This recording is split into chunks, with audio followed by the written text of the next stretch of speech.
Candy Pangilinan na iyak, inaming napapagod na sa kanyang anak na si Quentin. Hindi napigilan ng actress na si Candy Pangilinan ang mapaiyak dahil sa labis na nararamdamang emosyon habang pinapangaralan ang nag-iisang anak na si Quentin. Sa kanyang latest vlog na ipinalabas nitong Martes, April 1, ibinahagi ng actress ang ginawa nilang activity kung saan hinayaan niya si Quentin na bumili mag-isa sa isang convenience store. Maayos naman nagawa ni Quentin ang task na ibinigay ni Candy at nakabili ng mga bagay, gaya ng chocolates na ipinakita pa niya sa vlog.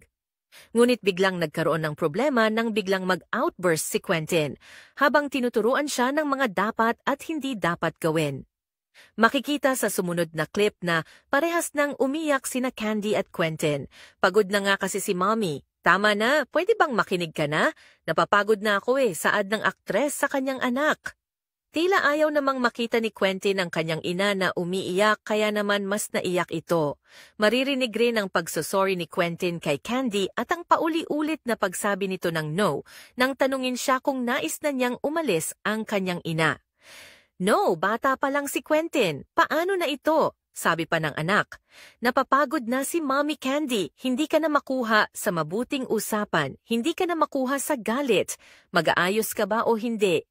Umiiyak na tanong ng actress sa anak. Dito ay sinabi na niya ang dahilan kung bakit nagtatrabaho siya ng maigi at kung bakit nais niyang matuto si Quentin ng mga bagay gaya ng ibang mga tao. Sa huli ay naging maayos na ulit ang dalawa at tila naunawaan naman ni Quentin ang nararamdaman ni Candy. Parents can get tired but we can never give up. I just showed Quentin how vulnerable I can be. It's working. He is trying to help. Lahad pa ng actress.